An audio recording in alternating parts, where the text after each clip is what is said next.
Welcome back to the ShizzBeYappin podcast. It's your host, and we're about to get into it. Started. I want to give a shout out to some creators putting in work. Much love to Fatty, Red Lipstick Vibes, and Ilk and Ali. Keep doing your thing. Respect where it's due. Now, welcome to ShizzBeYappin, where everybody be yapping, so why can't I be yapping? Let's get into today's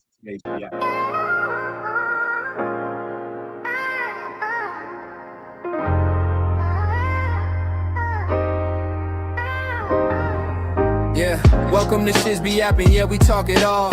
Streaming every night, watch the channel grow tall. Relationships, politics, debates on the screen. Real conversations, tell me what you mean. Everybody be yapping, why I can't be yapping? Turn the mic on, now the whole chat tapping. Everybody got a voice, everybody got to say. So welcome to ShizzBeYappin, let's get it underway. Got the camera rolling, got the mic turned up, reaction videos dropping. Everybody showing love, talking life, talking culture, breaking down the news. Different points of view, let the people choose. From Philly to the timeline, discussions never stop. Building up a platform while we climbing to the top. No matter what the topic, we can keep it real. Open conversation, that's the whole appeal. Some agree, some don't, that's part of the game. Different opinions, but respect remain. If everybody talking, then I'm talking too. ShizzBeYappin, bringing every angle in the views, bringing the same. Welcome to ShizzBeYappin, yeah, we talk it all. Streaming every night, watch the channel grow tall. Relationships, politics, debates on the screen. Real conversations, tell me what you mean. Everybody be yapping, why I can't be yapping? Turn the mic on, now the whole chat tapping. Everybody got a voice, everybody got to say. So welcome to ShizzBeYappin, let's get it underway. Content creator mindset, always on the grind. Searching for the truth while respecting every side. Live chats going crazy, community involved. Different perspectives help the problems get solved. From trending conversations to the latest online. Everybody got opinions, now it's time for mine. Hit subscribe, join the movement, let's connect and grow. ShizzBeYappin in the building, now you know. Streaming late nights, working every day. Trying to build a legacy, wanna blow the way. Talking relationships, current events too. If it's worth discussing, then we're bringing it to you, babe. Streaming, creating, reacting, debating. Building something bigger while the audience waiting. ShizzBeYappin, that's the name, let the world know. Turn the cameras on, it's time to show. It's training the same. Everybody be yapping, why I can't be yapping? That's the motto, why the whole world chatting. One mic, one dream, one channel to grow. ShizzBeYappin on the rise, now you know it's training the same. Everybody be yapping, why I can't be yapping? That's the motto, why the whole world chatting. One mic, one dream, one channel to grow. ShizzBeYappin on the rise, now you know it's streaming the same. Streaming the same. Streaming the same. Hey. Streaming the same. Streaming the same.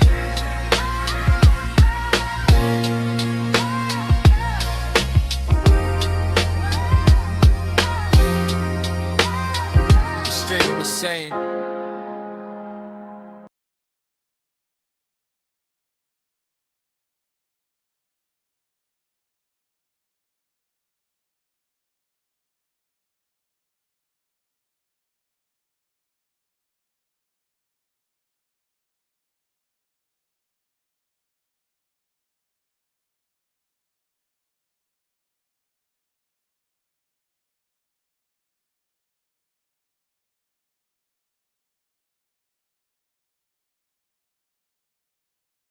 Their new offensive coordinator, as Sean Mannion takes over the Eagles offense, he will be tasked with getting more production from the unit after a disappointing 2025 season. The noise around Jalen Hurts has been loud this offseason, but his teammate Saquon Barkley doesn't feel like it's deserved. Take a listen. A lot of people that have those opinions can never do what he's able to do. One thing about Jalen Hurts that I'm a big fan about, one, he's a competitor and he's going to adapt to anything he needs to do. And he's going to do whatever it takes to win football games. He's coming in, he's buying in just like every single body else. And it's important when your quarterback's buying in because that's the leader of your team and we're all following him. He's buying into the system. He's doing a really good job of being coachable and he's making plays out here. Stephen A. has a criticism of... Yeah, I don't understand why everybody criticizes boy. Like, he did a lot of accomplishments within the years he became an Eagle, like, since he got into the league. Like, he beat every top quarterback out there. He went head to head against Patrick Mahomes, that everybody says is like the next scoop behind Tom Brady. And he threw better than him. Only thing he had was a bad fumble, but the fumble wasn't even a factor in the game. If y'all really watched the game, was really our defense lacked a little bit, couldn't stop. But he was neck to neck with that ball. But I don't know what's going on out here, but seemed like all the good black folks that's successful that don't go with the program or something. It just seems funny out here. It's a funny game out here. Jalen Hurts been fair or foul? Believe it or not, the answer to this question is both. I think that when the fair part is that just because you're a champion doesn't mean that we get to ignore everything you do subsequently. Mm-hmm. You still have other seasons to play. We don't get to live in the past. The fact of the matter is you won a Super Bowl championship a couple of years ago. It wasn't last year. Last year we watched 17 games played. We watched you be a shell of what you were at times compared to what we saw in key moments in the season before. And because of that, when people are critical of what they're seeing, it's fair because you're calling it like you see it. Now, when you characterize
him and act like he's somebody that's incapable of doing something when you know better, when you've seen him show up in clutch moments, when you've seen him produce in big moments, when you've seen him win a Super Bowl championship and be a Super Bowl MVP, and you act like he's incapable.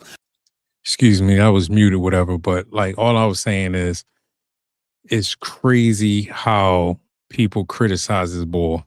Like, people forget about the number 2 Jalen Hurts. The number 2 Jalen Hurts was a ball slinger. He was throwing it.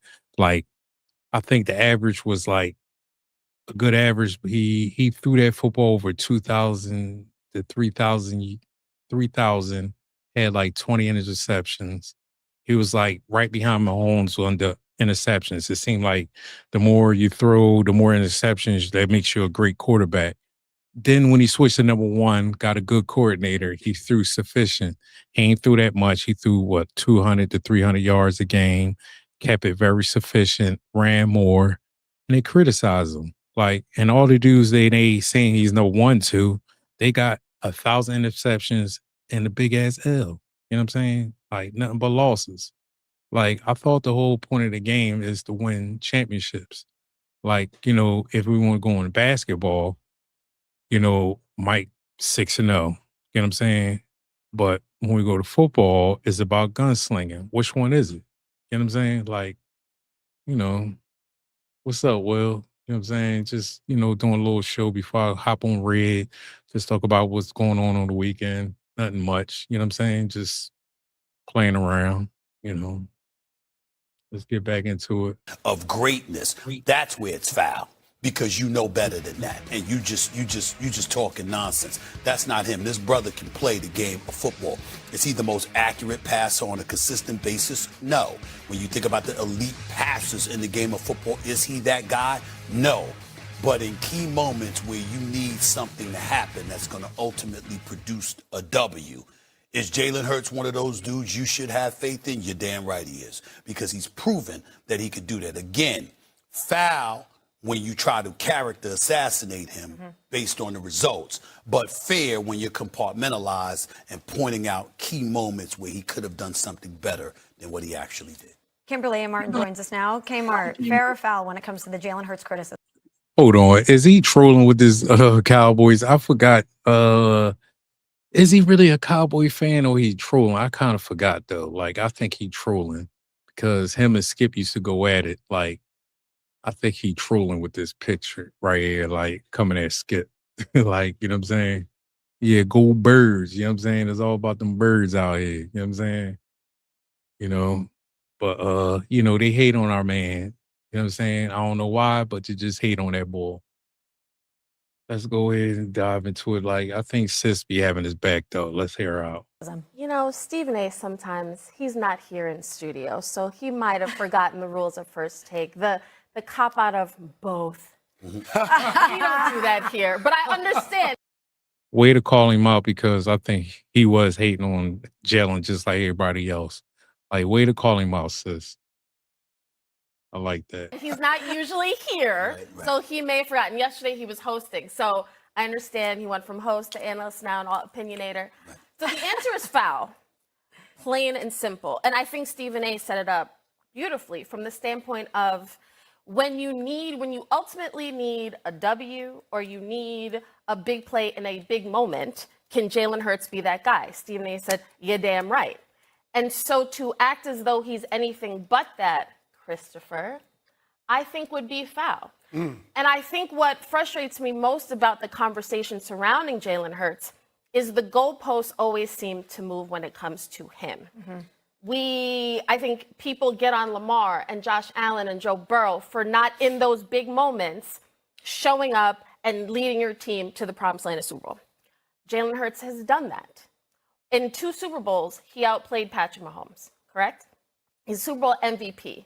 Do we want an elite passer or do we want a guy who's got championship pedigree who can get things done? I think that is what always seems to confuse me because we give him credit for certain things, but we also say, well, he's on a stacked roster.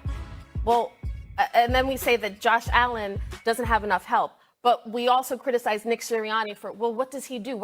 Kevin Petula, we criticize him. So at some point, Jalen Hurts has to get the credit that he deserves. Yeah, I think the criticism has been fair toward Jalen Hurts if we're judging him based on who his peers are. I think where people get tripped up, Stephen A., is trying to define who Jalen Hurts' peers are.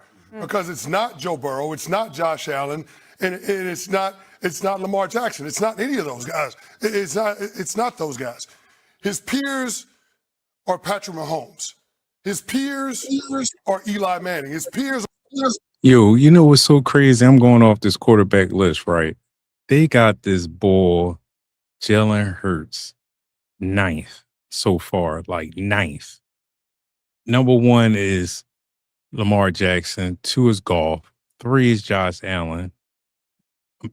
4 is Patrick Mahomes.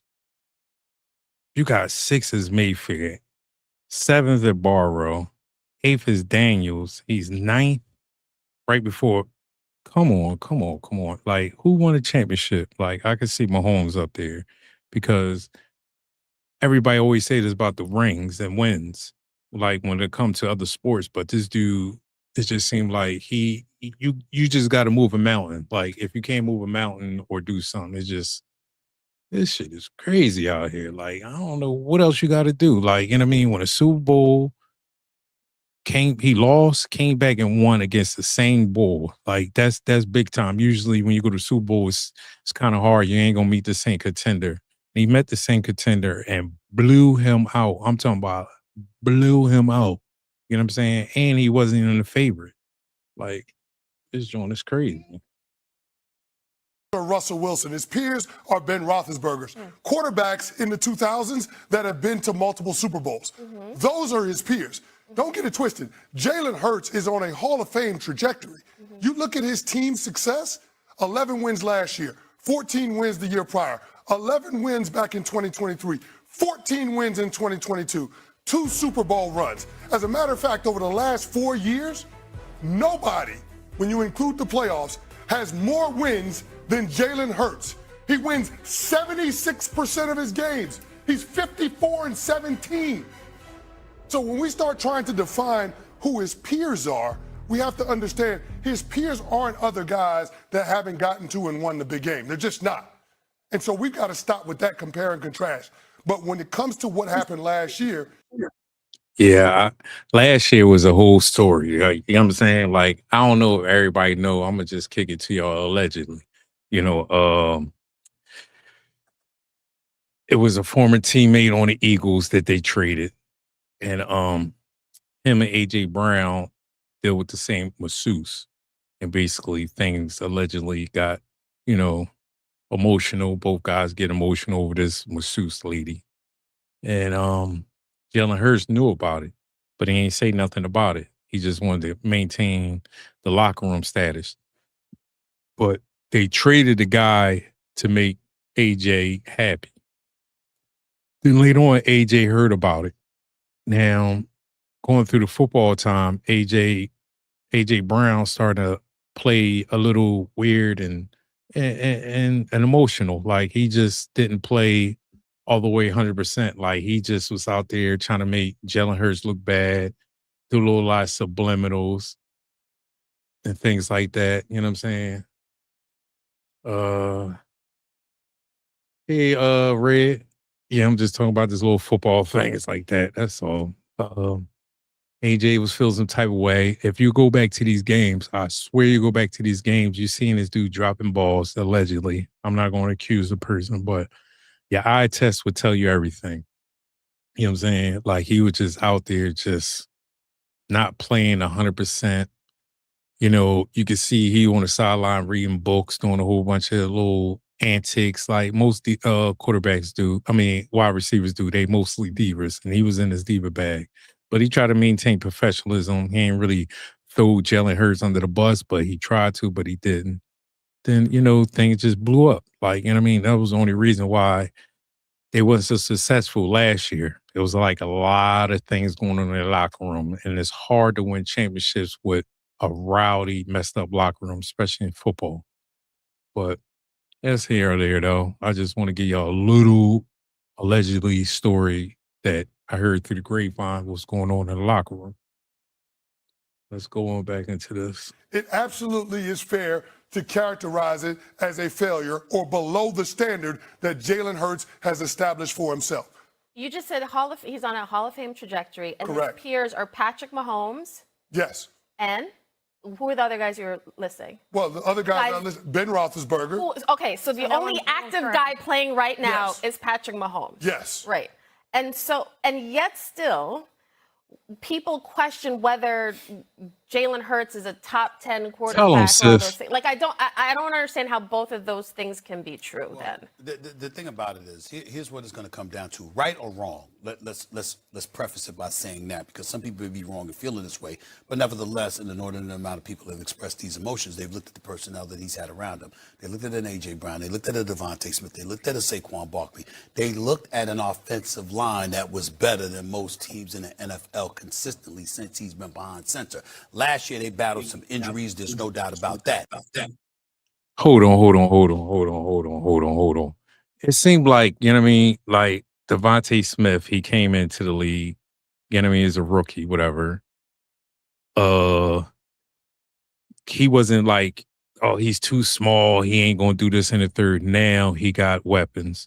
We got Saquon Barkley on a deal where everybody's saying, oh, he ain't this, he ain't that. Giants gave him up. He's not gonna be the same. Now, the outcome of it, when these dudes perform and practice and do what they have to do, oh, now he got a team. Oh, he this and that and the third. Like, y'all got to pick a side out here. Y'all keep picking and choosing where somebody's great. Like, come on. Like, a person can't, like, what? Hurts going to throw the ball in the air, catch it, and run, and get stops, and kick the ball, and get field goals. A call is a team for a team. It's a team sport. Like, you can't do everything. This year, Stoutland, Jeff Stoutland, the offensive, long-time offensive line coach, he's gone now. So now you got a new offensive coordinator with a new system that's going to ask you to be lined up behind center, that's going to rely heavily on play action and motion offense. They're saying that these are the adjustments that he's going to have to make. I'm looking at it and saying, once again, he has to make adjustments to new personnel because there's always somebody new with the Philadelphia Eagles in terms of their offensive coordinators and all of this other stuff. But in the same breath, most people are looking at personnel. They're looking at the fact that you go out there, you still got Devontae Smith, who you're elevating. You got Mekhi Lemon now. You got Davion Wicks. You got him coming on board. You got this cat, Hollywood Brown. He's there now. You got all of these things. They ain't A.J. Brown, but you can spread the offense a little bit more. Lots is going to be asked to Smith and Saquon Barkley, but in the end, you're still looking at him. And you're going to say to yourself, okay, what you going to do? We see what the Dallas Cowboys have with their receivers. You see what they have with Dak Prescott. And you're looking at it and you're saying, they're coming. What are you going to be able to do? And people are going to judge them accordingly. They're just going to do that. But, Stephen A., here's the thing that bothers me when we have these kinds of conversations. Okay. We get into the discussion about Jalen Hurts and all of the talent that he has around him.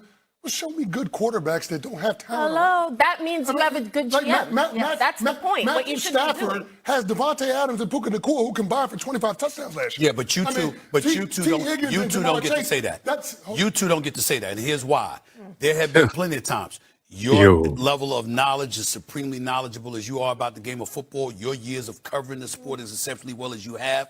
Y'all have religiously pointed to on many, many occasions where a quarterback deserves a lot of kudos because the level of talent they have around them isn't comparable to what some other quarterbacks may have. I'm just saying it from that perspective. You're going to look at the talent around it and you're comparing it to what other quarterbacks may or may not have. We bring that up with Lamar Jackson a lot of times, especially before Derrick Henry arrived. We said, okay, what does he have around him? You're putting too much on his shoulders because other people have better weapons. You did acknowledge that. Yo, homie, what's the deal, bro? Here's the thing when it comes to Jalen Hurts. I think people fixate on the things that he doesn't do so well, which is throwing the ball over the middle of the field, in between the numbers on those crossers. And we've seen now that the NFL is a copycat league, and the trend is the Sean McVay, Kyle Shanahan offense, when you're throwing to those voids in the zone, in the middle of the field, and allowing for explosive plays from catch and run opportunities. That is not something that Jalen Hurts has majored in the National Football League. And quite frankly, he struggled throughout the course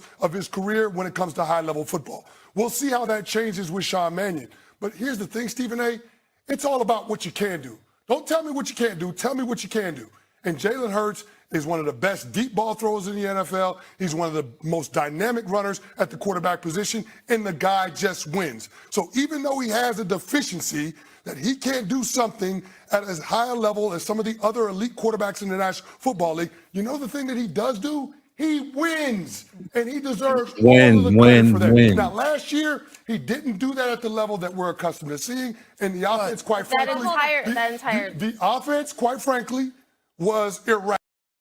Yes, it was eruption going on behind scenes, like over a female, allegedly. I'm gonna just keep it all the way funky. Like, I hate when these dudes get money and let a female mess up everything. Not Jalen Hurts dealing with a female, but he knew about the information, like I said, and just female stuff, man. Shit crazy. Right, you had whole halves of football where they didn't have any yards. That's fair. That's fair, y'all. But damn, hold on. Go ahead. Because I want Jalen. It's somewhere along the way he's gonna see this. The Eagles gonna see. I want them to understand this.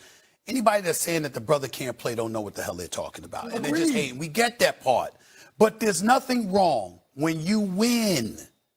And then all of a sudden you don't win for somebody to dissect. Okay, why? That's not the level of success. The level of success, Kimberly, that you had 2 years ago. There's nothing wrong with asking, how come that didn't happen last year? That's all. But there's nothing wrong with that. Last year, double-digit wins. Underselling the criticism. Hold on. How so? Please tell us. Because you're saying there's nothing wrong with wondering, well, you won a Super Bowl. What happened to last year? That's not the criticism. That's not the only criticism of him. Okay, tell us. People dissect whether he's even, will he keep his job? Should he be the starter? Is he a top 10 quarterback? He's not even on the same tier as all these other guys. And so for me, it is what are you judging quarterbacks on? Agreed. Because what you judge Josh Allen, Joe Burrow, Lamar on is they. And it's important when your quarterback's buying in because that's. Yeah, they do not judge Jalen Hurts at all from like they just don't. They don't judge him like everybody else. Like, you know what I'm saying? Like, Lamar could go all the way every year, screw up like that pass to the tight end, they dropped it, whatever. That was his time to be Josh Allen and lost. Oh, it's all right. He's going to get back there. Josh Allen didn't win. Oh, he all right. But soon as Jalen Hurts lose a game, like, yo, as soon as he lose a game, oh, he don't got it. They need to trade him. He ain't the one. He ain't this. He ain't that. Everybody could screw up except Jalen Hurts. It is crazy. It must be a compliment then. Like, I'm starting to think like he must be one of them bulls because so when he do something wrong, it's like they expect him not to do something wrong. Like, I don't know. Like, these dudes just be out here frauding. Like, NFL quarterback who is being held to a completely different standard than everyone else, and this ranking that I'm about to show you proves that. Fox Sports ranked the 15 players under the most pressure heading into. y'all see this list? Like, Lamar Odom. I mean, I said Lamar Odom. Lamar Jackson.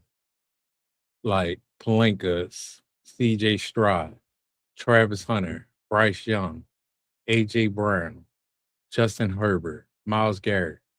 Like, you know what I'm saying? Yes, son.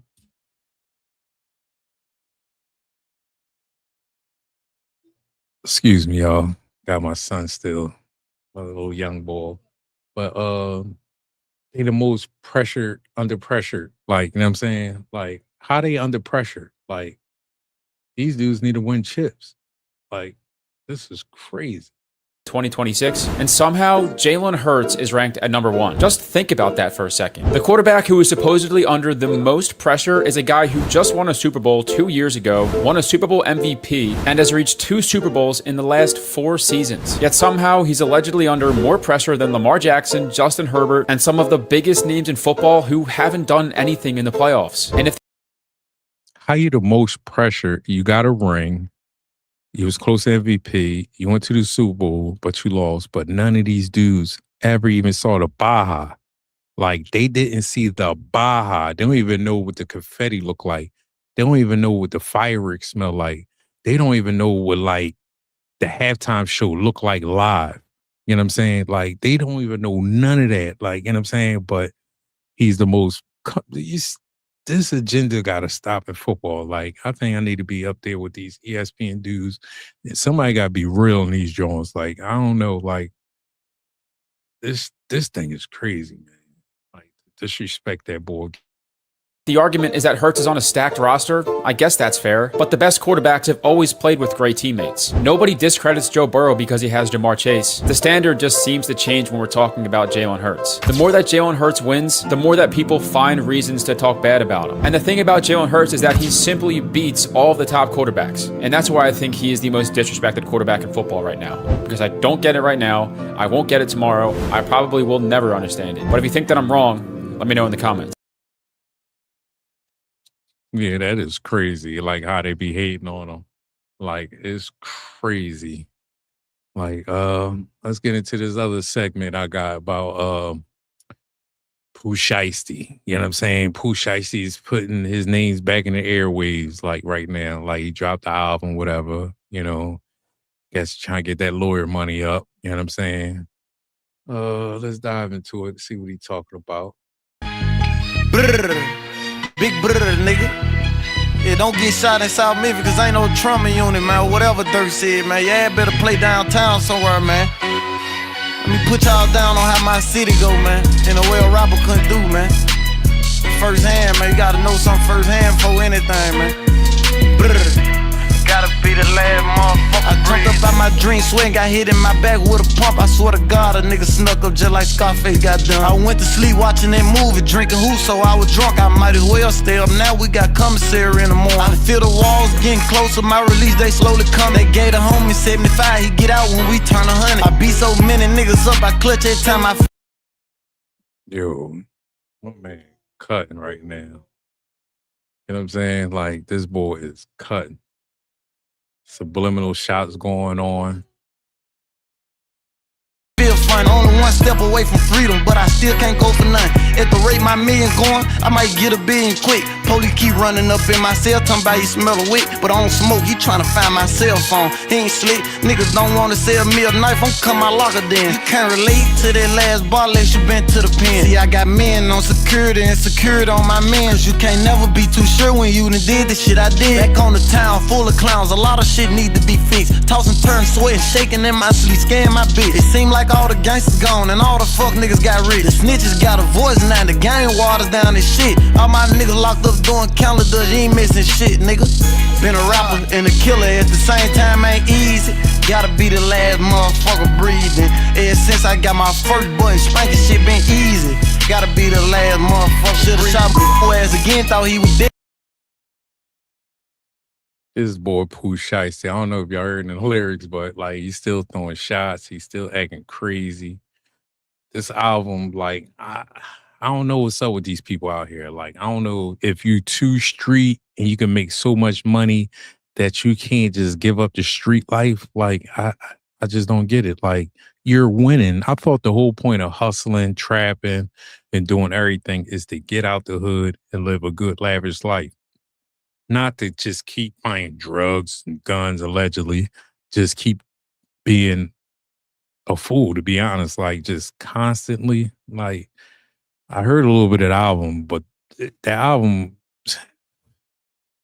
that boy gonna go to jail. Like, if the judge pull up the album, use it against him in court, he's done. It's cooked. But let's hear about this. Chopping, man. You know this shit still going on. We still putting on like cologne, man.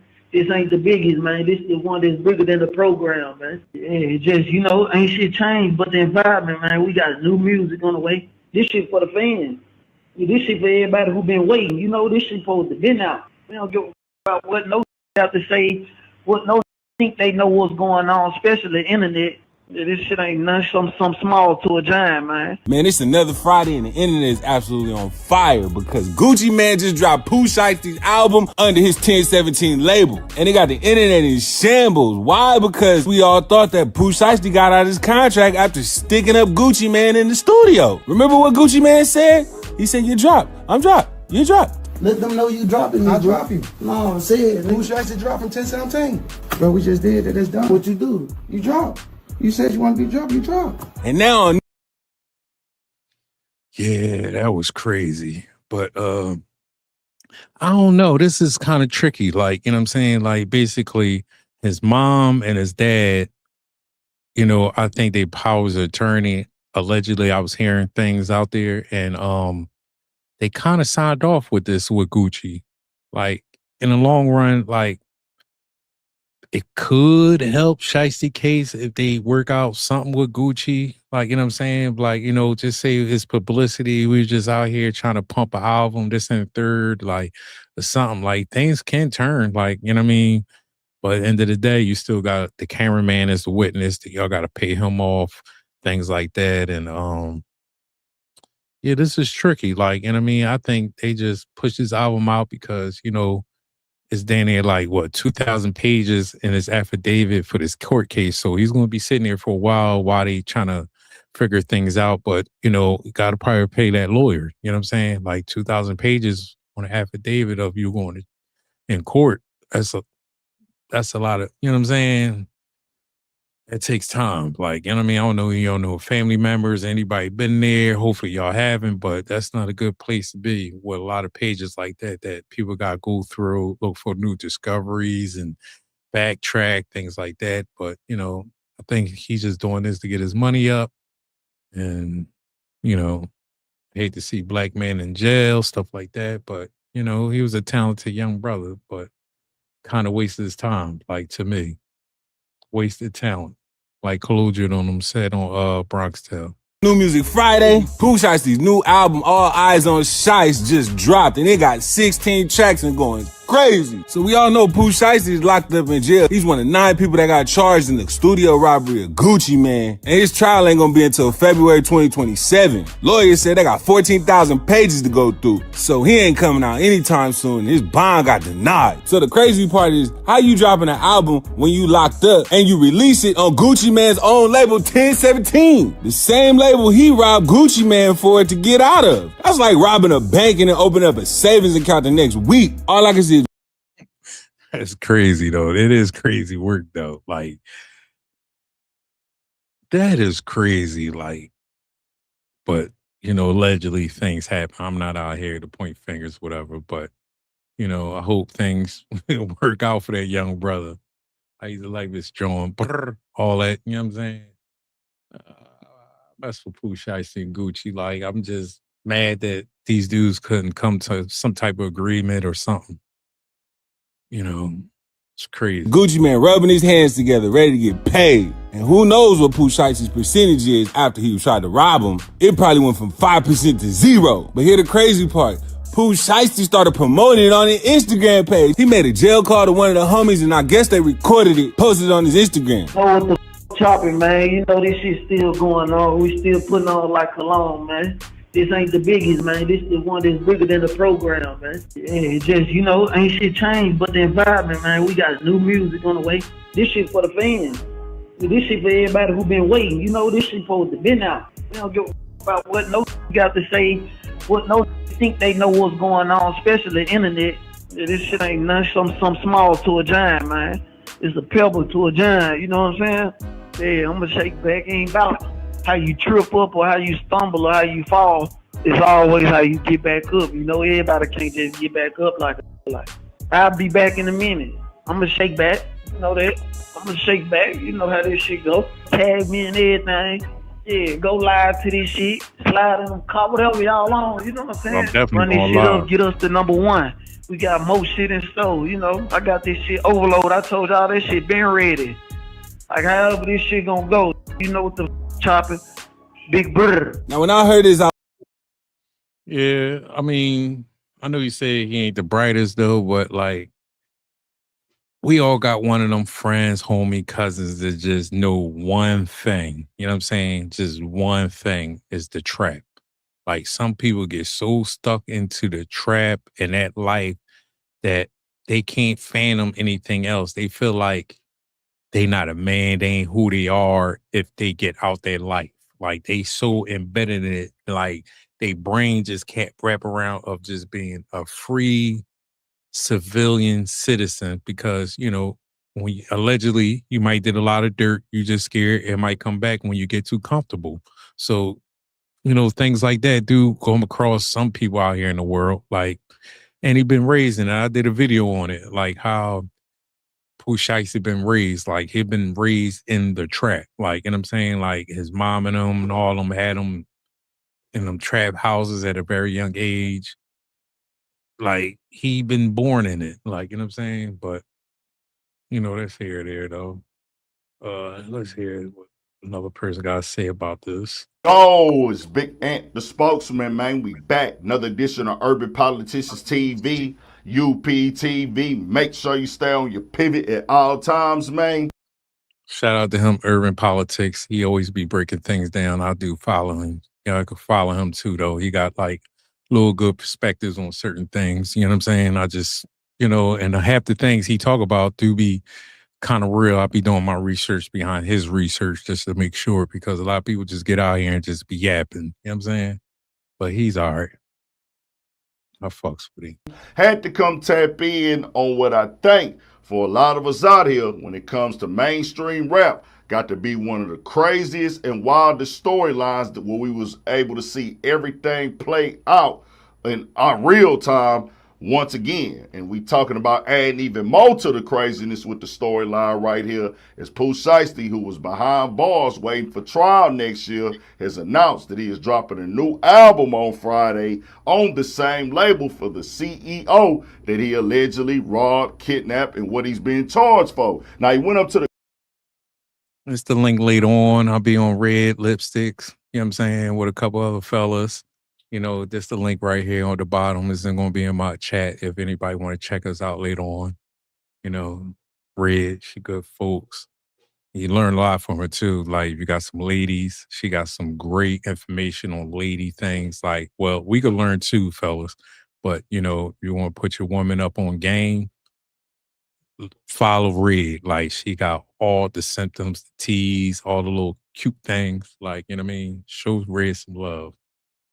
Graham and put like a promo snippet for the new single Last Man Breathing, which is a Tupac sample. Most definitely went crazy on it, and in the caption he put Last Man Breathing out now, all Eyes On Shiest, album Friday, for entertainment purposes only, big blurred, Pussy. Nah, instantly people gonna say, well, hold on, who's this signed to? How's this gonna work out? And when you go to the credits on the album, it says August 7, 2026, 17 songs, 19 minutes, 1017 Global Music, LLC, and Atlantic Recording Corporation. Now, certain blogs, as they got this today, they worded it as, Pooh Shiesty announces new album Friday. Then others put it like, Gucci Mane releasing new Pooh Shiesty album on Friday. I can't say what's what because I'm not in the know. What's the parts that's going on behind the scenes that's making these decisions? Who had to clear it? Who didn't? Was this stuff that Pooh Shiesty already recorded? Like when he first got out there, was sitting around the studio that he was like, I got it in the tuck. Was he planning on releasing this? Was they throwaways? We don't know for sure when it comes to that. But most definitely, who can have access to his Instagram account because it's on his page? I don't know. But it's something that's talks are happening behind the scenes for an album to be coming out. Just keeping it all the way 100. I don't know if he owed them a project still. What obligations do we still got to fulfill even while going through the case? But I ain't seen it like this before right here, where somebody is signed to somebody and also to Atlantic, but you signed to them and you are accused of allegedly robbing them, taking them down, kidnapping them. We see a video that depicts that story of what the feds have presented in the court. I just got to say innocent until proven guilty, even though, it just is what it is. I got to be right when I come on here and report on it. But just what they painted out, to see him say, well, I'm still going to put out an album on him. Yeah, people do make these choices, bro. You know what I mean? People do got choices out here. It's just what it is out here. It's just sad. Like, you know what I mean? Can't save everybody. Can't teach everybody everything. Like, people got to learn on their own. Like, hopefully this second sting or third sting or fourth. I think this is like his fourth sting. He was locked up 13, 15. The other incident when he robbed a person about some sneakers. Then this joint. Like, I think this is like his fifth joint. Like, hopefully this boy learn, bro. Like, you know what I mean? Honest to God, true. Boy talented and just wasting it, man. Like, sad. Just sad, bro. Still gonna clear that. Like, who made that decision? Is that a Gucci Mane decision? Is that an Atlantic Records decision? Is that how it really goes? Is it really seriously that, like, cutthroat? Like, we gonna get the dollar no matter what in this game. We ain't ashamed what didn't happen. We gonna still put it out and release it. And I tell you, just see it how it's playing out. This is real, real wild. 2026 is another crazy one. And listening to the song, bro, just me hearing how Pooh Shiesty rapping on it, the wordplay, the sample, dog really has put some good, like, he got it. It's crazy. And I said this before he had got released. I went up on Twitter and I was talking about the federal contrabands he was releasing. And I was like, bro, dog already had the skill. He already had the voice, had the flow. It was catchy.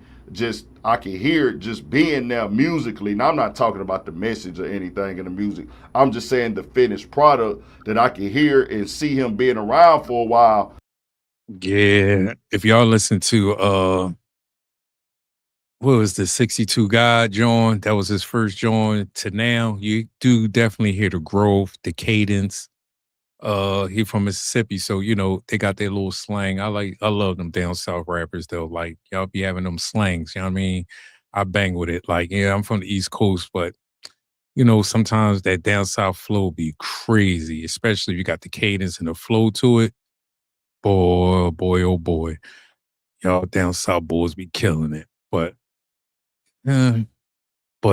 the message behind the song, I don't know, boy, want to talk about it. The message behind the song is like kind of dangerous. Like, you know what I'm saying? Like, it's really kind of dangerous, especially you in jail. You know what I mean? But he made these songs before he got booked. So, you know what I mean? I guess he wanted to get out the record deal, then release it because this album was all like FDO on air, things like that. So he would have been charting a little. He would have ate a little, you know what I'm saying? Like he wanted his bread, all of it to himself, though, to be honest. What he ain't wrong for, but you gotta do it the right way. When you ain't have it, you signed that deal, you honor that contract. That's what you signed. You could have said, no, I don't need a sign. I can stay independent, keep throwing mixtapes out until you get a distribution deal with somebody and just bang it out that way. But sometimes people want the fast way, and that's what happens. Y'all got to be careful how y'all sign these contracts. Seriously. Like, only person you could blame is you. You sign on the dot and say, yes, I want it. Now, later on, you want to renege and force your hand on somebody allegedly. It's crazy.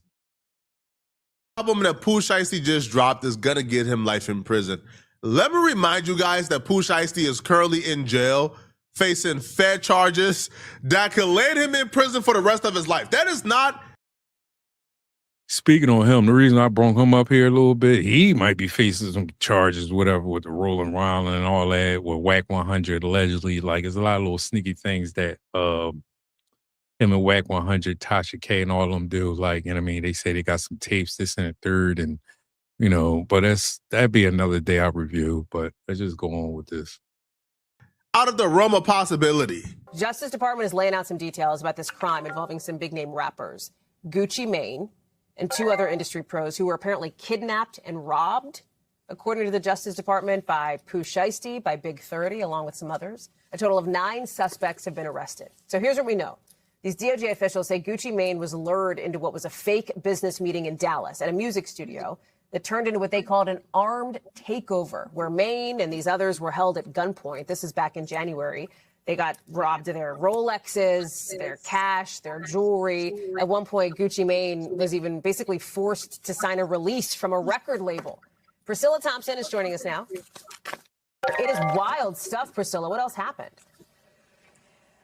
Yeah, Hallie, unbelievable, made for the movies kind of stuff. So Pooh Shiesty is signed to Gucci Mane's record label. And so this business meeting was scheduled in January at a recording studio in Dallas. And Pooh Shiesty shows up with 8 other people. You mentioned Big 30. Also, his father was among those with him. And Gucci Mane shows up with 2 people. They're all in this recording studio together. Pooh Shiesty says to Gucci Mane, can we speak privately? And he allegedly, according to this complaint, asked Gucci Mane to sign a release form that would release Pooh Shiesty from the record deal. Gucci Mane declined. They argue back and forth. Pooh Shiesty asked someone to bring him a bag and pulls out an AK-style pistol, according to this complaint, and demands that Gucci Mane sign this document releasing him from the recording deal.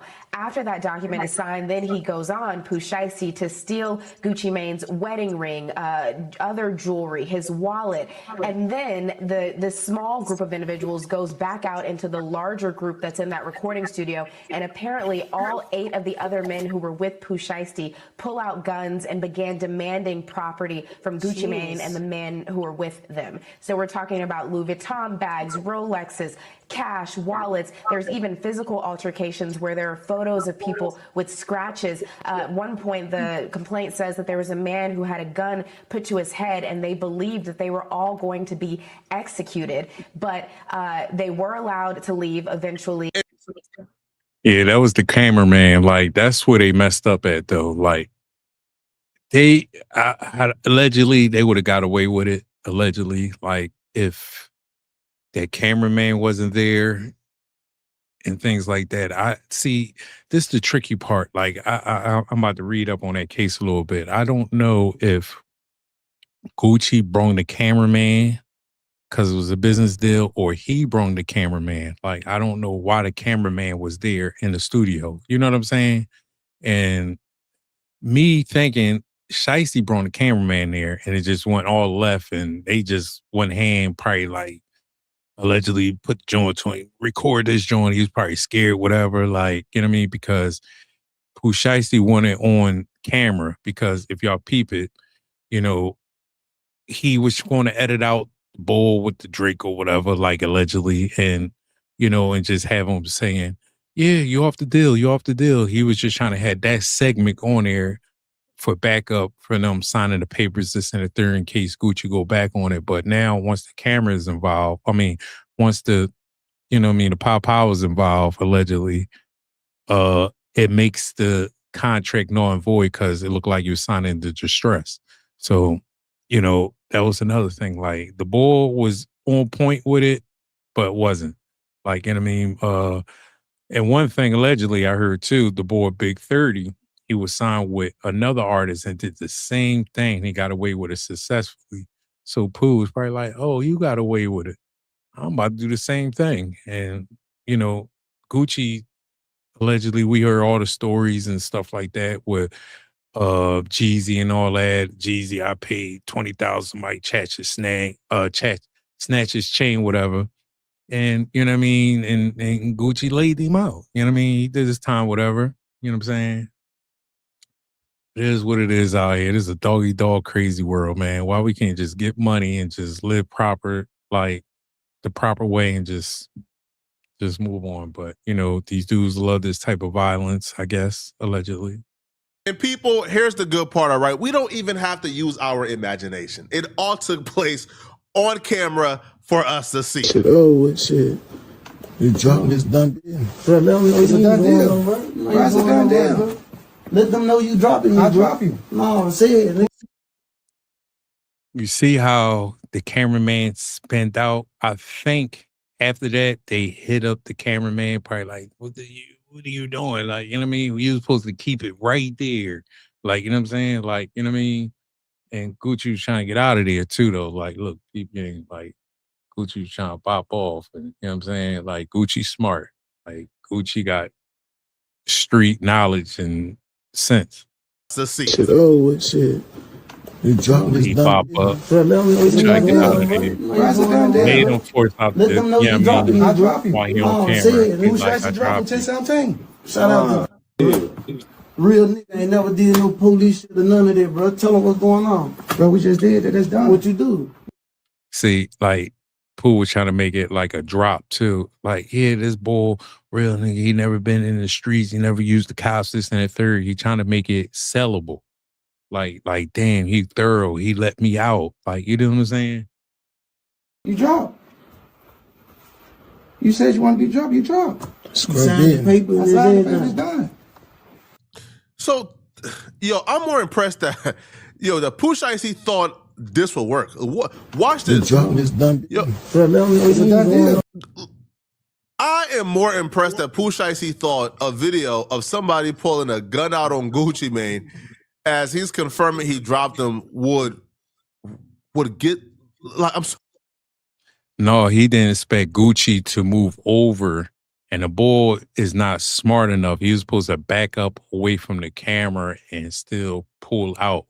Like, you know what I mean? Like, give him the look, like, get back in scene. But the bull want to be in camera. You know, these people out here, these YNs, like, yeah, you saw me, bro. That was me, bro. You know what I mean? Like, come on. Like, you supposed to get off scene, be smarter.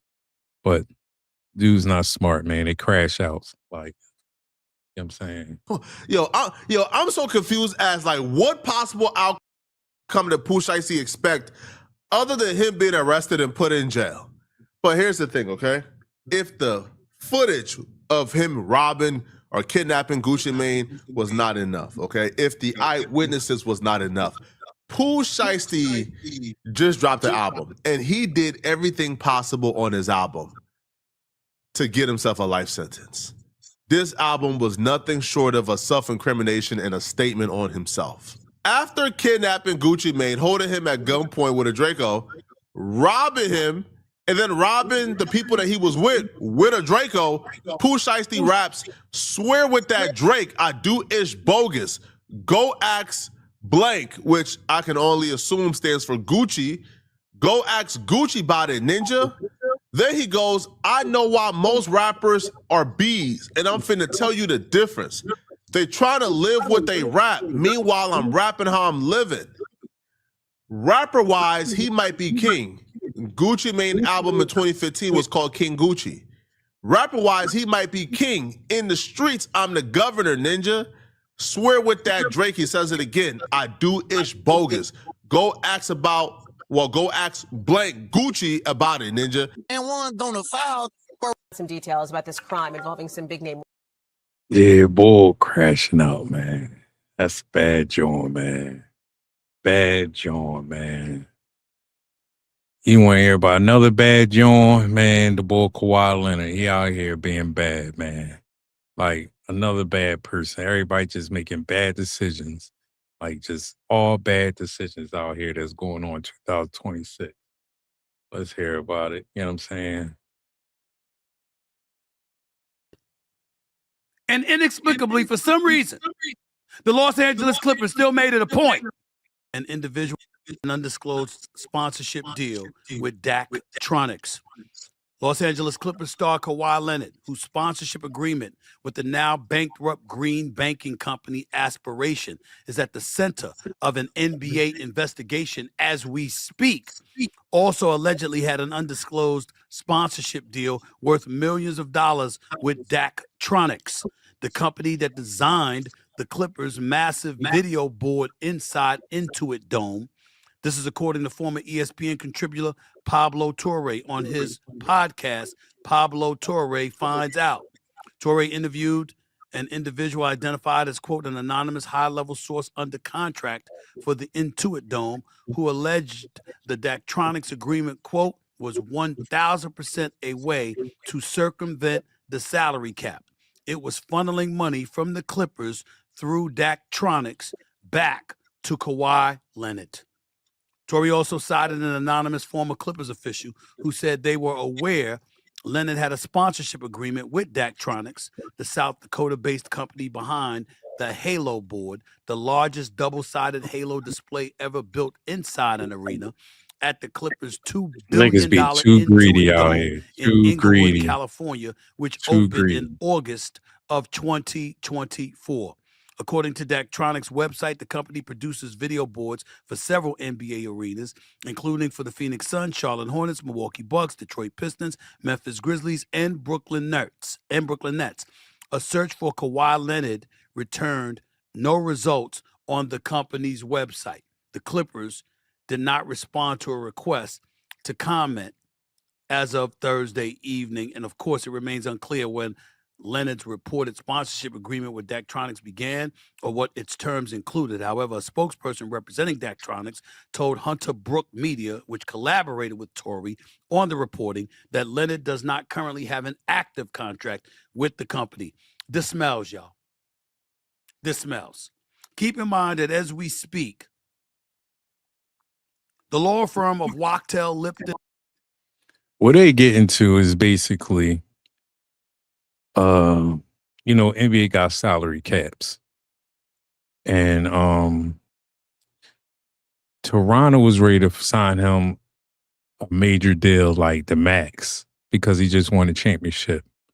I don't know one player that leaves a city that wins the championship, go to another city that didn't win nothing. Like, you know what I mean? This and third, nothing. Like, LeBron don't even do nothing like that. Like, at least LeBron, like, when he win, he try to run it back. If he lose, all right, he might be out, whatever. But what player, really wins the championship with a team, run it down, this and the third, and don't run it back, ready to get the max deal, go to a team that ain't going to win nothing. I'm talking about nothing. I don't even think that franchise ever win. Like Skip Bayless say, they the basement team of the Los Angeles Lakers. Like they used to be in the basement. They used to call them the basement because they share the arena. But now they got the arena now, the center third. And for Los Angeles Lakers to get him, they say, all right, we could pay you this, allegedly, and also funnel this money in the back end, allegedly, for you to come to the team.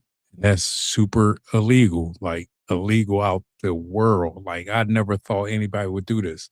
Like, you got certain players that disappear that y'all might not notice, get caught up with gambling schemes. Like, I'm gonna try to get under 15, like meaning 8 points, 2 rebounds, 3 steals, all that together under 15, and they be right there they supposed to average like 6 rebounds. This game they averaging 2. They shooting crazy and things like that. Like, these dudes be getting greedy out here. Like, 10 million ain't enough for a person to play something that you love. Like, give me $1 million. I'll ball my ass off out there.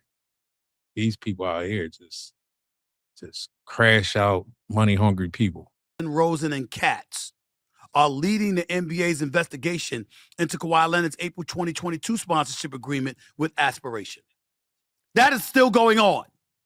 We're still waiting for a ruling on that. A trade to the Toronto Raptors has essentially been nullified because of this investigation, not on the part of the league, as Commissioner Adam Silver articulated. It's on the part of the teams. The commissioner said, hey, y'all can go ahead and do the deal that'll send Kawhi Leonard from the Clippers to the Toronto Raptors. But I'm here to tell you, you're doing it with a risky proposition, because if the investigation comes out, and we discover that it's very incriminating against Kawhi Leonard and against Steve Ballmer, the owner of the Los Angeles Clippers, or folks within the Clippers marketing department, whoever the hell it was, heads are going to roll. So because that's a reality that you have to deal with, this smells. This doesn't look good at all. At all. And I can't listen. I've been saying this until the cows come home. I'll say it again. When we talk about Kawhi Leonard, this is the thing that kills me. When I think about Kawhi Leonard, remember, ladies and gentlemen, he hasn't signed not one. He has signed not one, not two, but he has signed 3 maximum deals or maximum level deals with the Los Angeles Clippers since arriving in July of 2019. And ain't do nothing. Like, they don't seem suspect to you. Like, kept saying his knee injury. Like, there's a lot of little allegedly skeptical things going on. Like, something very skeptical going on. That's why Harden probably like, let me get out of here. You know what I'm saying? Like, I'd rather go to Cleveland. Like, they trade him to Cleveland, whatever. Like, you know what I'm saying? Like, oh boy, man. Like, every week, every month, it's something crazy with these sports, man. It make you be like, damn, like, why even watching this stuff? Very entertaining, one part of it, but at the end of it, it's just crazy. First 3-year deal. In July 2019, 3 years, $103 million. Signed as a free agent after leaving Toronto, included a player option after the second season. August of 2021, he re-upped 4 years, $176.3 million, which was a maximum contract. Opted out of his previous deal and re-signed with the Clippers despite recovering from a torn ACL.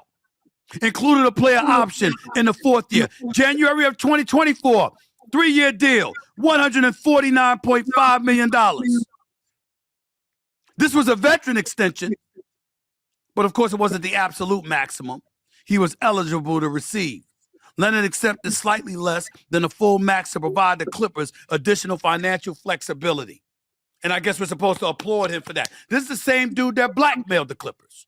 Yeah, he definitely did, though. Like, that was crazy. Like, that was crazy. This is the same dude that in July of 2019 arrived only after telling them, get Paul George or else I'm going to take my talents to the Los Angeles Lakers. And because of that, the Clippers ended up trading about 4 or 5 picks along with Danilo Gallinari and Shai Gilgeous-Alexander in order to get. They had Shea on the team and got rid of him. And look what happened. Karma, boy. Y'all Clippers is crazy. Kawhi Leonard to come on board. Keep that in mind. Keep that in mind. These are the kind of things that you have to pay attention to when you're thinking about Kawhi Leonard.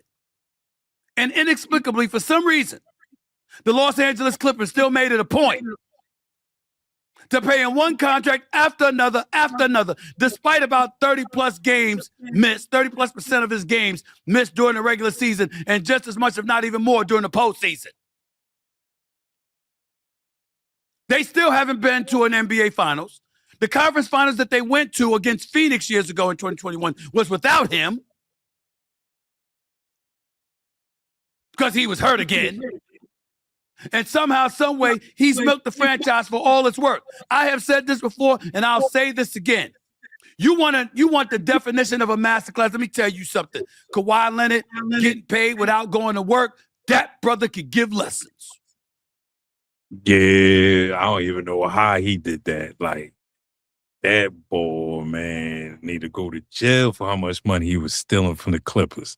Like, that boy, I really don't remember the last time he was playing ball, and that's crazy. Like, you know what I'm saying? Was he playing last year? Like, 20 games or whatever? Went out with a knee. And the year before that, the knee. Like, allegedly, this knee is just crazy, but y'all just keep getting this boy to max.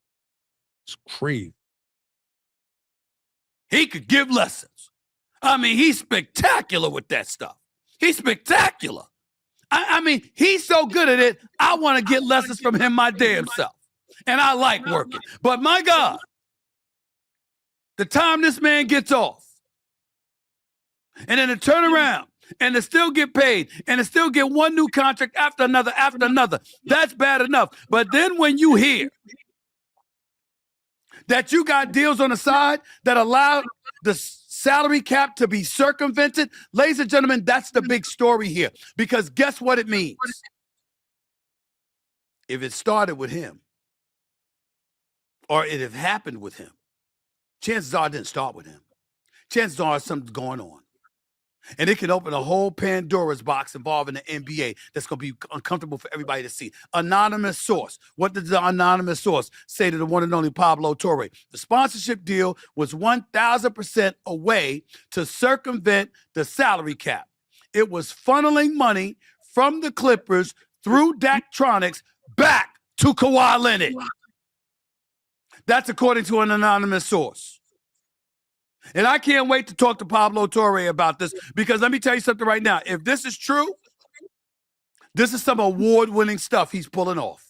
If it's true, this is some award-winning stuff. Yeah, this is crazy. Like, anything just to get a top player, man.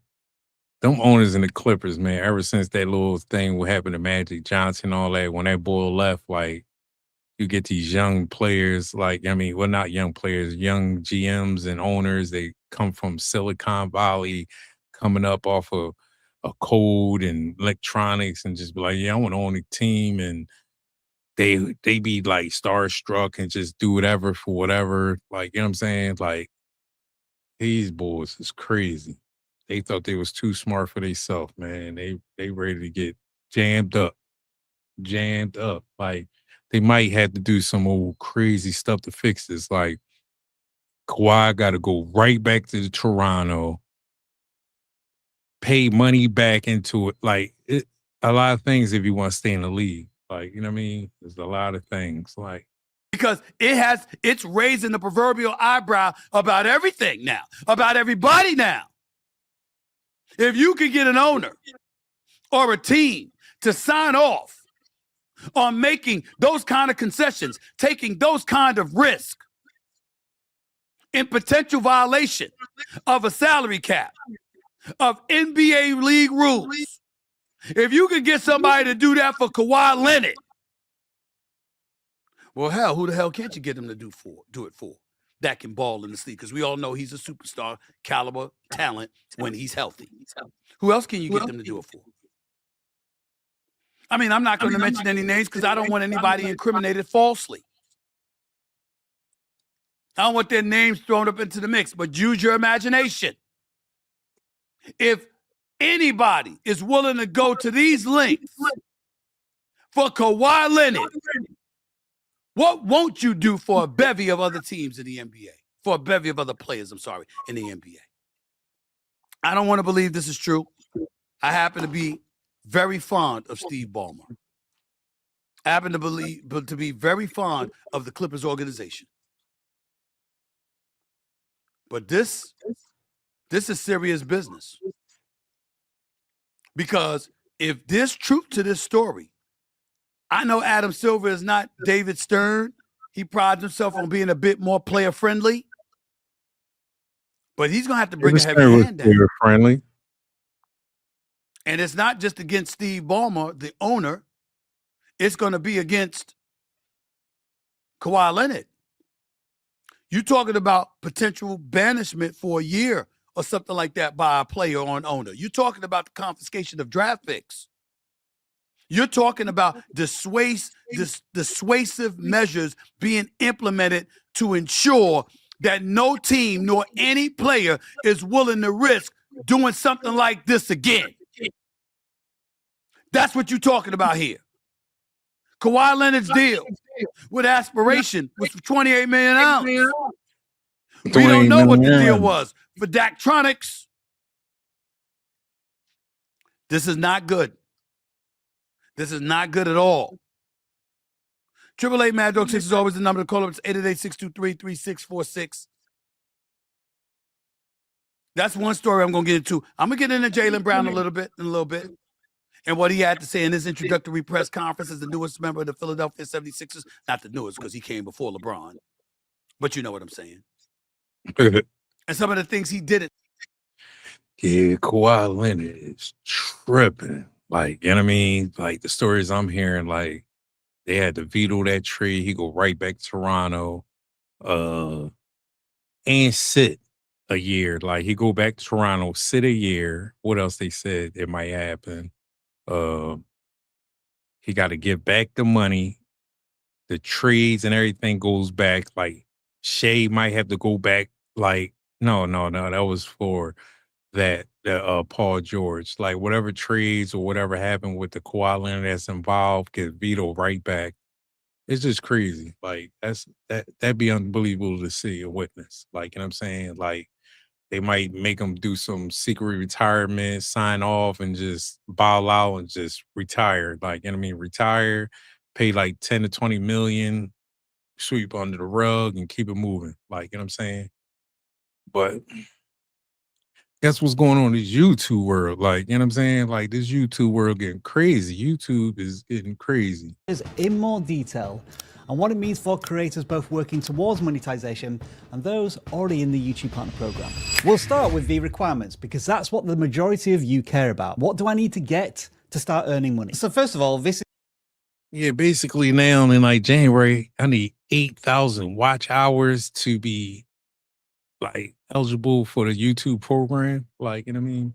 I'm only like, what, 1,200 off just to get my first time ever in a YouTube program. You know what I mean? I'm out here working. You know what I mean? If y'all want to share, hit the like button, subscribe.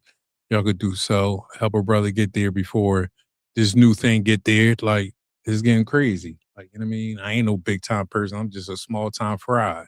You know what I mean? I'm little fish in the world. Like, just trying to swim my way around. Is what hasn't changed. The lowest rung of the YouTube Partner Program remains 500 subscribers and then 3,000 watch hours over a 12-month period, or... That's where I'm at. I got the subscribers.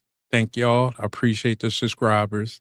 Y'all need to start watching me again. You know what I mean? That was back in the day. Having my subscribers came from me playing video game. 3 public uploads. I got a lot of videos out here sharing it with y'all. Got one right now. I'm doing live with y'all. And I'm like 1,200 off for my watch hours. I ain't getting no 3 million short videos. Like, you got to catch them good joints. You know what I'm saying? 3 million shorts views over a 90-day period. That's what gives you access to what YouTube call fan funding opportunities, those being channel memberships, super chats, essentially monetizing your audience. But this tier does not include monetizing your content through ad revenue. And that's where the biggest change is. So to start making money from ads on your videos and premium revenue, which I'll cover a little later, you will need 1,000 subscribers with no time limit on how long to get them. That requirement hasn't changed, but now you will need 8,000 public watch hours over a 12-month period. 8,000. Damn. Seem kind of crazy right now in my shoes. Like maybe other people out there, they ain't nothing. But that's a lot of work. And I'm willing to work. You know what I mean? I ain't the type of slouch that ain't gonna work. I'm always trying to better myself and try to give out good content, try to be real with my audience. You know what I mean? Not try to be fake or nothing. I try to be the realest I could be and honest with mine. I got integrity. Or 20 million YouTube Shorts views over a 3-month period. By comparison, the current requirements are 1,000 subscribers and then 4,000 watch hours over 12 months, or 10 million Shorts views. Damn, that's a crazy jump. 4,000 to 8,000? Sheesh. Over 3 months. So basically, aside from subscribers, the requirements have doubled. And this is what YouTube had to say about that. While YouTube has grown to billions of monthly viewers, the YPP entry thresholds have remained mostly unchanged. Both of those statements are true. YouTube is a video streaming monster, and these previous YPP requirements were introduced all the way back in 2018. So these changes were probably long overdue. As to the direction these requirements have gone and by how much, is for you to share your opinion on in the comments below. And I highly encourage you to do that, because Renee Ritchie, the creator liaison at YouTube, is checking in on the community response to these updates. It is very important to note at this point that these changes to the requirements do not come into effect until the 1st of February 2027, which is a little under 6 months away. So let's say you hit 4,000 watch hours and all of the other requirements in December of 2026. You're good. Or you hit these requirements before February 1st of 2027, 1,000, 4,000, or 10 million views. Hopefully I'll get there, y'all. Help a brother out, show some love, share this video, watch some of my old stuff. I got like a little, you know what I mean, reaction videos up there. Go live with Red, Fatty, a couple other people, you know, watch them. Good. If, on the other hand, you're at 3,900 hours on January 31st, 2027, then you might have a story to share about being one of the most unluckiest YouTubers on the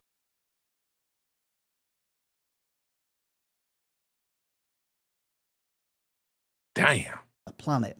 That does seem incredibly harsh, doesn't it? We'll see if YouTube have some sort of grace period or anything like that for creators close to the requirements, but nothing official from them as of now. Now, to put these numbers into a more digestible context, if you're gunning for 8,000 watch hours, that averages out at 22 hours of watch time a day, or 1,320 minutes a day, or 264 views on a 10-minute video that gets an Hold on.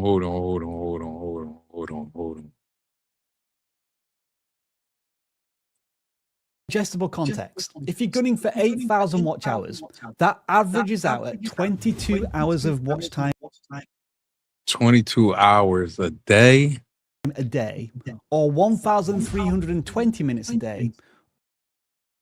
20 minutes a day. Or 264 views on a 10-minute 264 views a day based on a 10-minute video with 5 minutes. I gotta work. I gotta get my work on. Video that gets an average view duration of 5 minutes per day. For YouTube Shorts, the numbers are somewhat bigger. To get those 20 million Shorts views in a 90-day period, you will need to average 222,222 Shorts views. Damn. Y'all short people out there. I don't mean to say it like that. Y'all short people. Y'all short video YouTubers. I give it to y'all. Y'all hit that a day. I applaud y'all. Like, y'all are the shiznit. You know what I'm saying? But damn.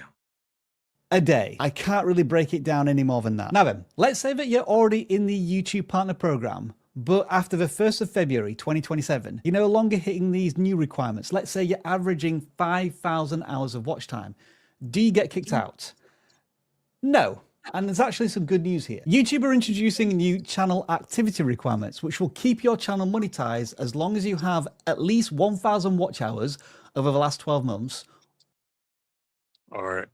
It says update channel activity to recognize creators' consistent effort and reflect the realities in different formats. We are updating how we consider channels activated in YouTube program.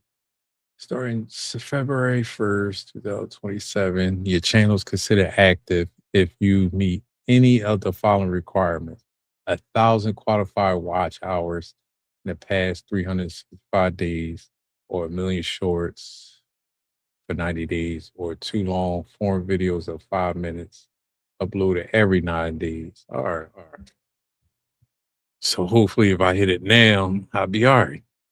Or 1 million shorts views over the last 90 days, or have published 2 long form videos or 5 shorts over a 90-day period. And then, if you drop below these numbers, you have 90 days to get back above those numbers to keep your channel monetized. Now, to stress again, this is for monetized channels only, and it comes into effect on the 1st of February 2027. And this is actually a lot more generous than before. YouTube used to give you a 30-day window to fix these requirements. All right, on to some changes in how creators get paid, starting with YouTube Shorts. Once your channel is monetized, in order to get paid for your shorts, you must maintain a baseline level of 10 million shorts views every 90 days. If you don't achieve that, you won't be removed from the YouTube Partner Program, but you won't earn any revenue either. Now, this may come as a bit of a surprise to creators who are mostly earning from long-form videos, but make a little bit extra income from shorts. And the vidIQ channel is a perfect example of that. In the last 90 days, the channel has 9.8 million shorts views, which is agonizingly short of the threshold. Or it would be if all of these were qualified views. They aren't. Only engaged views count, which means we're over 4 million views short of the threshold. The net result of that is that the channel will lose $1,080, which is around about $350 a month, when this new requirement comes into effect. This minimum earning threshold, by the way, only applies to YouTube Shorts. No matter how many watch hours you get from long form videos, you will still earn revenue. If you meet the other minimum thresholds, of course. Man, this is getting complicated. Next up, we have YouTube Premium Lite that is being rolled out to all countries where Premium is available, and creators apparently can earn more from Premium than they can ad revenue. This screenshot apparently explains how it works.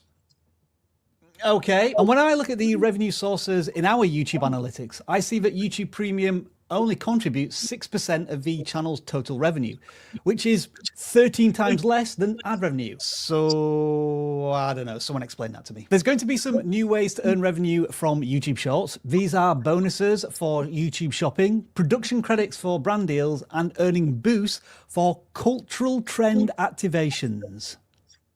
And yes, I have no idea what any of them are. I'm just reading the auto cue at this point. There's also going to be targeted ads to groups of 5 or fewer channels that can earn extra revenue on top of the standard shorts earnings.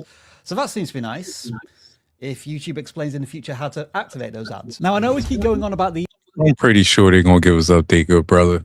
1st of February 2027 being the day that all of this kicks off. But if you're already in the YouTube Partner Program, there is another critical date, and that is the day before. The YouTube Partner Program policies are changing to support all of these updates, which means that if you are already monetized, you must agree to them by the 31st of January 2027.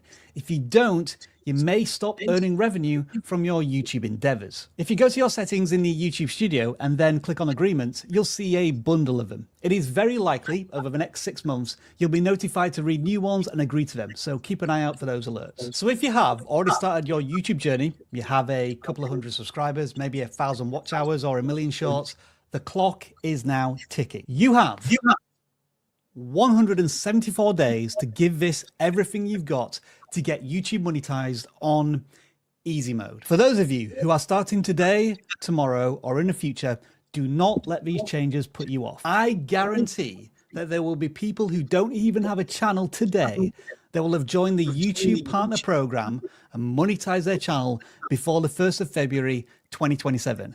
And if you do that, we want to hear from you. And don't be discouraged that 4,000 watch hours or 10 million shorts views is no longer enough to monetize your channel. By the time you reach those numbers in your YouTube journey, you will have learned so much and gained so many new skills and built up so much momentum that if you keep going, That 8,000 watch hours or 20 million shorts views will be an inevitability. It will take longer, yes, but it will feel so much sweeter when you get that first YouTube paycheck. And we here at vidIQ will be here to support you all the way.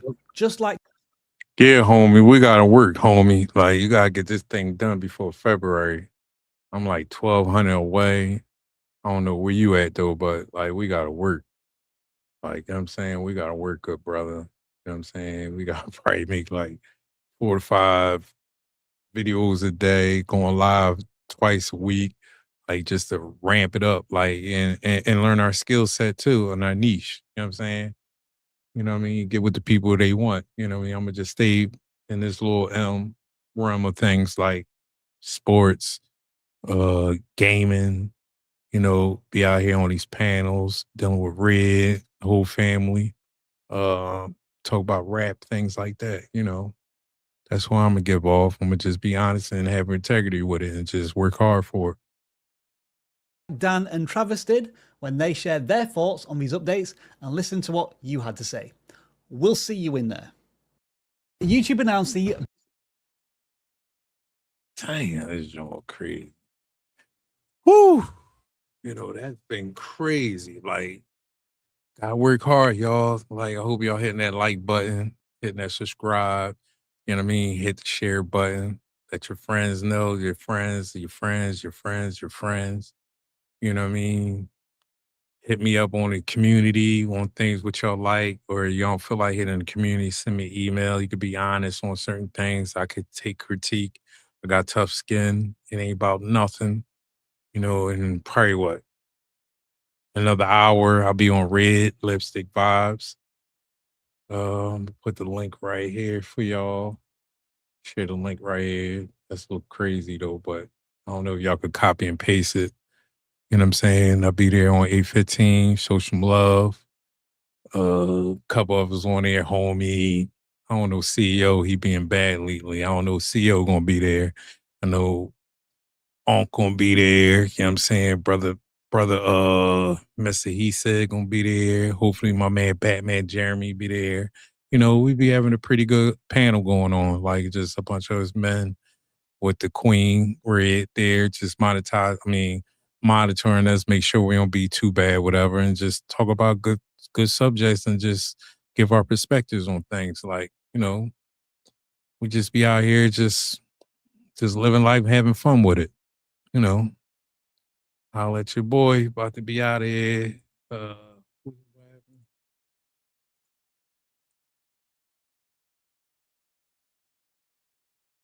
know what I mean? Anybody could do it, good brother. Like, just take time and just do it. Like, you know what I mean? Figure something you like. You know what I mean? Yeah, man. You could do that with them kids in the house. Like, you know what I mean? As a way you hook it up. Your game could play. You could take the volume away a little bit from the outside, having your headphones on and try to like tunnel the joint. And you could change your microphone joint where, I don't know if you heard my son around. My son was all talking to me, but when I was on live, he a little upset, but I'm about to check up on him, this and that third, and you know what I mean, make sure he ate and all that. Like, you know, do little daddy due diligence before we start with Red. You know what I'm saying? Yeah, that capture card major, bro. Like that thing major. Gotta get that caption card.